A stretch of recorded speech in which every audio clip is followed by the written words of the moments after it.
Indo British advanced pain clinic, నొప్పిమాయం surgery దూరం. For appointments 9155515563.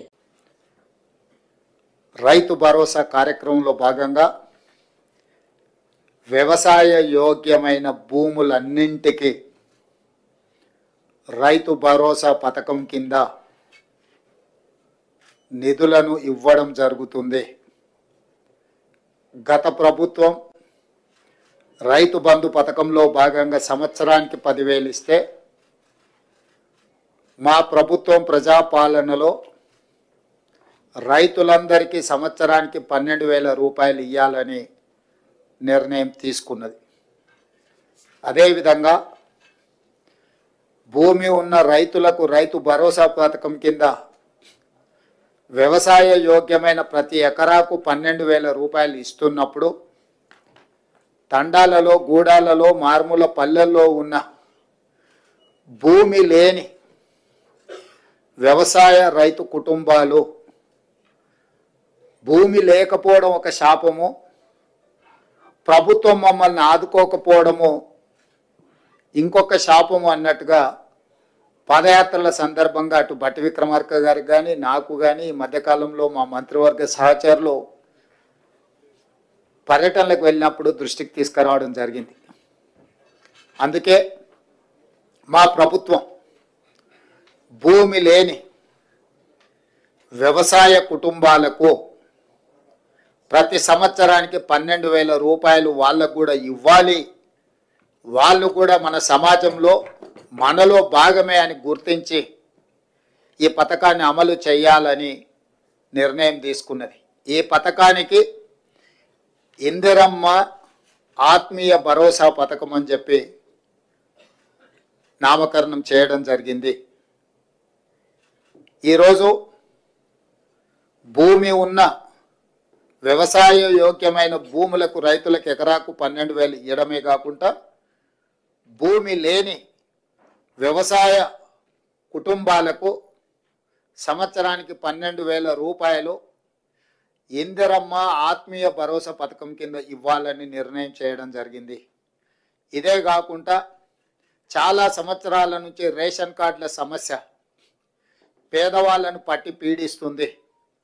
అందుకే రేషన్ కార్డు లేని అందరికీ నూతన రేషన్ కార్డులు ఇవ్వాలని కూడా ఈ మంత్రివర్గ సమావేశంలో నిర్ణయం తీసుకోవడం జరిగింది.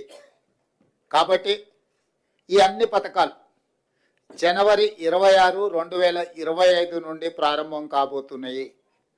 జనవరి 26, 2025కు ఒక ప్రత్యేకత ఉన్నది.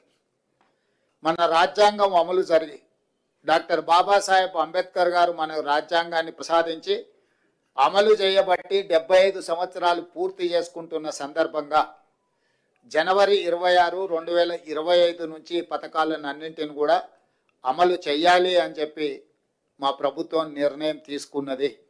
అదేవిధంగా వ్యవసాయ యోగ్యం కాని భూములు అంటే రాళ్ళు, రప్పలు, గుట్టలు, రోడ్లలో పోయిన వాటికి లేదా మైనింగ్ చేస్తున్న భూములకు లేదా నాలా కన్వర్షన్, రియల్ ఎస్టేట్ వెంచర్లు, పరిశ్రమలకు తీసుకున్న భూములు, అదేవిధంగా రైతుల నుంచి ప్రభుత్వం సేకరించిన భూములకు రైతు భరోసా వర్తింపజేయము.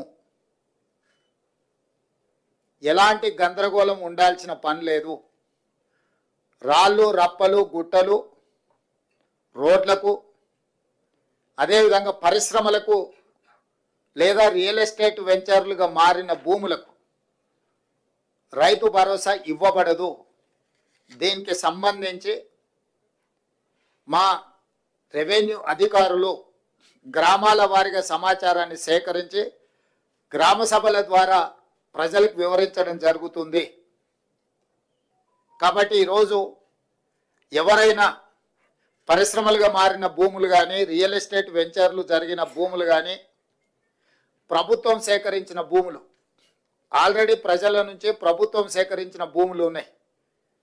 కానీ రెవెన్యూ రికార్డులలో, ధరణిలలో లోపాల వల్ల కొంతమందికి ఆ రకంగా కూడా రైతు భరోసా పథకము గతంలో నిధులు చేరినాయి. కాబట్టి దయచేసి మీరే స్వచ్ఛందంగా ముందుకొచ్చి ప్రభుత్వానికి ఆ వివరాలు అందించడం ద్వారా ప్రభుత్వానికి సహకరించాల్సిందిగా వాళ్ళందరికీ మేము విజ్ఞప్తి చేస్తున్నాం.